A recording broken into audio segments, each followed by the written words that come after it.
এটা অডিঅ' মোৰ নাম সংযোজন কৰি কাৰোবাৰ কথোপকথন ভাইৰেল হৈ আছে।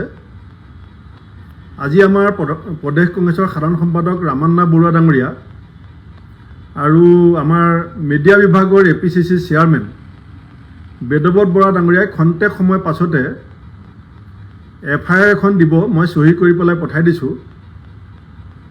আৰু মই ৰাতিপুৱা আমাৰ মাননীয় চিটি কমিশ্যনাৰ মহন্ত ডাঙৰীয়াৰ সৈতেও কথা পাতিছোঁ।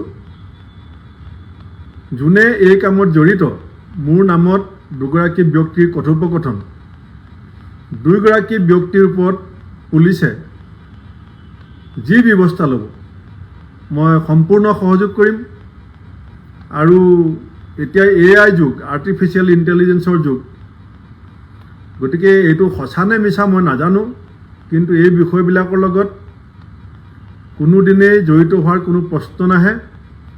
গতিকে পুলিচে যাতে এই কথোপকথনত জড়িত ব্যক্তি দুজনক বিচাৰি উলিয়ায় আৰু সঁচি যিটো কথা সেইটো প্ৰমাণ কৰক। আৰু মই নিশ্চিত যে ইয়াৰ লগত মই জড়িত নহয়, তথাপিতো এই বিষয়টো পুলিচে তদন্ত কৰি বিষয়টো ৰাজহুৱা কৰিব লাগে। মই অসমৰ মুখ্যমন্ত্ৰীকো আহ্বান জনাইছোঁ, কাৰণ আজি মোৰ বিৰুদ্ধে যি ধৰণৰ ষড়যন্ত্ৰ হৈছে, কালিলৈ আমাৰ বেলেগ ৰাজনৈতিক নেতাসকলৰ বিৰুদ্ধেও এই ধৰণৰ ষড়যন্ত্ৰ হ'ব পাৰে। গতিকে অসমত যাতে এই ধৰণৰ এই অডিঅ' ভাইৰেল কৰি এটা মিছাকৈ এটা বিতৰ্কত এজন নেতাক সাঙুৰিবৰ কাৰণে কোনো সাহস কৰিব নোৱাৰে, তাৰ কাৰণে এই ভিডিঅ'টোৰ ক্ষেত্ৰত কঠোৰতম ব্যৱস্থা, দোষীক বিচাৰি, দোষী যোনেই হওক, দোষীক বিচাৰি শাস্তি দিবৰ কাৰণে মই মুখ্যমন্ত্ৰী ডাঙৰীয়াকো আহ্বান জনাইছোঁ। আৰু মই সকলোকে অহা 10 তাৰিখৰ পৰা আমাৰ অসমৰ ইমূৰে সিমূৰে নিৰ্বাচনী প্ৰচাৰত ব্যস্ত হ'ম। এটা অডিঅ' মোৰ নাম সংযোজন কৰি কাৰোবাৰ কথোপকথন ভাইৰেল হৈ আছে। আজি আমাৰ প্ৰদেশ কংগ্ৰেছৰ সাধাৰণ সম্পাদক ৰামান্না বৰুৱা ডাঙৰীয়া আৰু আমাৰ মিডিয়া বিভাগৰ APCC চেয়াৰমেন বেদৱত বৰা ডাঙৰীয়াই খন্তেক সময় পাছতে FIR এখন দিব, মই চহী কৰি পেলাই পঠাই দিছোঁ।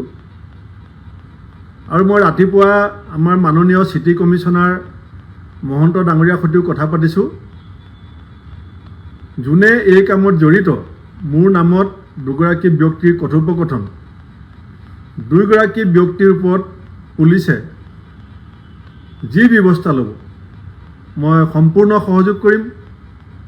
আৰু এতিয়া AI যুগ, আৰ্টিফিচিয়েল ইণ্টেলিজেন্সৰ যুগ, গতিকে এইটো সঁচা নে মিছা মই নাজানো, কিন্তু এই বিষয়বিলাকৰ লগত কোনোদিনেই জড়িত হোৱাৰ কোনো প্ৰশ্ন নাহে।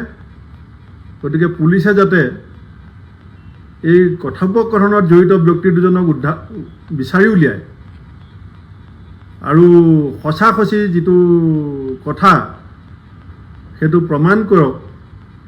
আৰু মই নিশ্চিত যে ইয়াৰ লগত মই জড়িত নহয়, তথাপিতো এই বিষয়টো পুলিচে তদন্ত কৰি বিষয়টো ৰাজহুৱা কৰিব লাগে। মই অসমৰ মুখ্যমন্ত্ৰীকো আহ্বান জনাইছোঁ, কাৰণ আজি মোৰ বিৰুদ্ধে যি ধৰণৰ ষড়যন্ত্ৰ হৈছে, কালিলৈ আমাৰ বেলেগ ৰাজনৈতিক নেতাসকলৰ বিৰুদ্ধেও এই ধৰণৰ ষড়যন্ত্ৰ হ'ব পাৰে।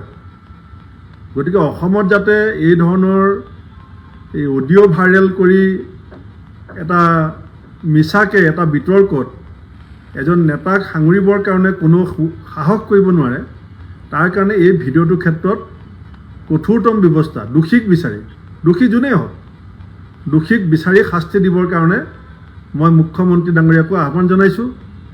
আৰু মই সকলোকে অহা 10 তাৰিখৰ পৰা আমাৰ অসমৰ ইমূৰে সিমূৰে নিৰ্বাচনী প্ৰচাৰত ব্যস্ত হ'ম।